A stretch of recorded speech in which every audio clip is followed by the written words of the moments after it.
veteran director and co-head of DC Studios, James Gunn, talked about the reason Robert Pattinson's Batman will not find his way in his DCU. Welcome to Stats In. If you're just joining us, please subscribe and don't forget to turn on notifications bell for more video. George Clooney, Christian Bale, Michael Keaton, Ben Affleck, and Robert Pattinson. Several actors have taken on the role of the masked vigilante of Gotham City. However, James Gunn hasn't yet worked with the character of Batman in his DCU. In the history of James Gunn and the DCU, there was a certain point when the director was considering including Robert Pattinson's The Batman into his cinematic universe. The director never went ahead with the choice. Back in 2022, veteran director Matt Reeves released the Robert Pattinson film The Batman.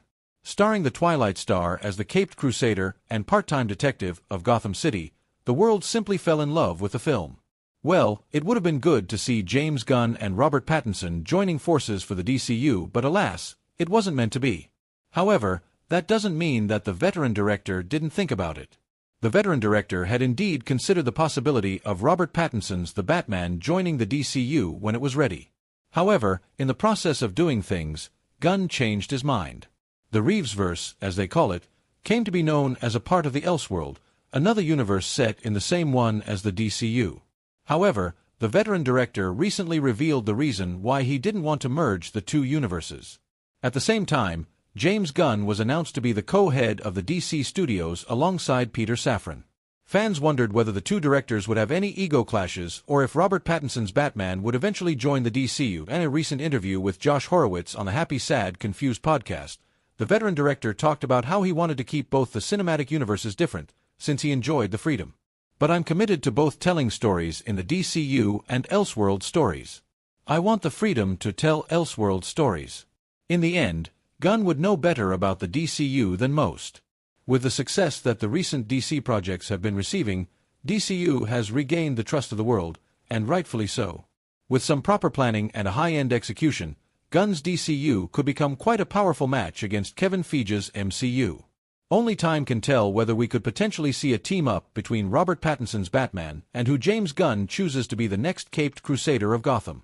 The Batman is available to stream on Max in the U.S. DC co-CEO James Gunn responds to a fan noting that he encourages actors to read comic books to understand characters. Welcome to Stats In. If you're just joining us, please subscribe and don't forget to turn on notifications bell for more video. James Gunn, widely known for his work in the superhero genre with MCU's Guardians of the Galaxy franchise, took over the reins at DC Studios along with Peter Safran. Under DC Studios, Gunn and Safran will co-produce and executive produce every film and TV series that will fall under DC Universe, which is going to be a soft reboot of the DCU. Apart from acting as the co-CEO of DC Studios, the ace filmmaker will continue to write and direct projects under DCU. Superman Legacy, starring David Corenswet as Superman, is going to be the first project under DCU. Having closely worked with Marvel Studios, James Gunn is making sure that he is doing one significant thing different from Marvel Studios president Kevin Feige. Filmmaker and co-CEO of DC Studios, James Gunn is very active on social media and usually replies to the fans that are curious about his process or approach to their favorite characters. One such incident was when a user asked James Gunn on Threads, "Whenever you have somebody come on board to the DCU, do you ever tell them to read comics on the hero they'll be working with to get them to speed, or is that not a requirement?" To which the director replied, "So far, I have." The user had asked Gunn the question after he wrote on Threads that the characters in the DC comics are all myths and he enjoys bringing variations to them. He added that especially when artists understand the core of the characters is what, according to him, makes the character on screen great. James Gunn added that if the actors can understand the history of their respective characters and manage to offer their spin on it, the character looks more interesting. "I love Marvel, but Feige told some MCU talent not to read the comics. One thing Gunn is doing better in my book, https://t.co/8crl6ryc. Daniel Richtman, at DanielRPK, February 19, 2024. Industry Insider. Daniel Richtman appreciated the effort from James Gunn while pointing out that this is one significant thing that Gunn is doing differently from Kevin Feige. He wrote, "I love Marvel, but Feige told some MCU talent not to read the comics. One thing Gunn is doing better in my book." Fans have also appreciated Gunn's attempt to encourage his actors to read about their characters. The comments stem from how Secret Invasion director Ali Salim in his interview with Screen Rant shared that he was told not to read the comics. He added, "When I took on this job as director, I didn't write the script. So a lot of that decision was made by Kyle Bradstreet and the other team of writers that we had. The first thing I was told is doesn't read the comics. It had nothing to do with what we're trying to do here." Ali Salim added that the story was born out of the electricity created between Samuel L. Jackson and Ben Mendelsohn, so they found a story that would serve that relationship and would expand the MCU and other characters. "I was a little bitter about losing a role, and I was kind of very sad.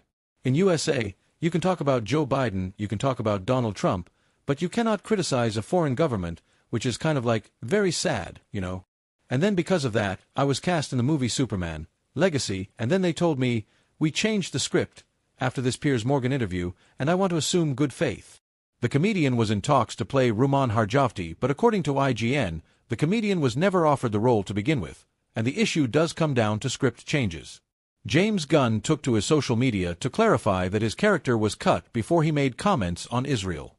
In reports by Arab News, Gunn had clarified that he spoke to Bassem and they're good after he explained the whole story. The show is set to set up some of the significant storylines in the near future of the franchise and is meant to rival Marvel's newest near-perfect animated show, X-Men 97. Welcome to Stats In.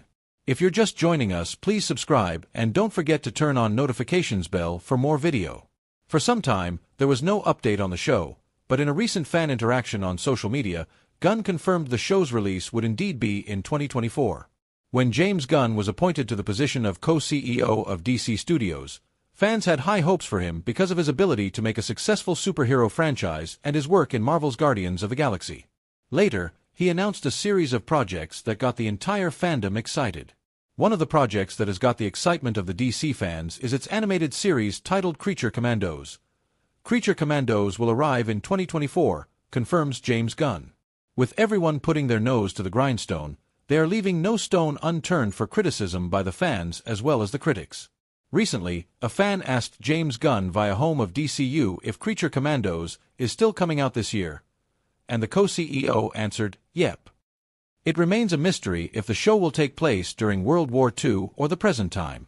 Nevertheless, the project is slowly gaining momentum as it has a star-studded voice cast featuring Sean Gunn, David Harbour, Maria Bakalova, Anya Kalatra, Viola Davis, and many more voicing the characters. The show is set to set up some of the significant storylines in the near future of the franchise and is meant to rival Marvel's newest near-perfect animated show, X-Men 97. For some time, there was no update on the show, but in a recent fan interaction on social media, Gunn confirmed the show's release would indeed be in 2024. In a previous conversation with fans on Threads in April 2024, a user asked the co-CEO of DC Studios if there was any update on the show, and, the animation side, Gunn replied, "Animatics and all recording done. Waiting on the first animated cuts." Moreover, knowing Gunn, the action would be an 11 out of 10, and everything needs to be perfect because it is meant to rival MCU's X-Men 97, which has proved itself to be an instant success. With a flawless narrative in the 10 episodes of the show, MCU's animated show remained true to the source material and impressed the fans who had grown up watching the original show. This got the fandom excited, and Home of DCU, at Homiofku, added on X, that Gunn might talk more about the show at the Annecy Festival. Creature Commandos have set high hopes from the entire fandom, considering the popularity of the comics. Nevertheless, DC fans should closely follow the official channels to receive an official update regarding the release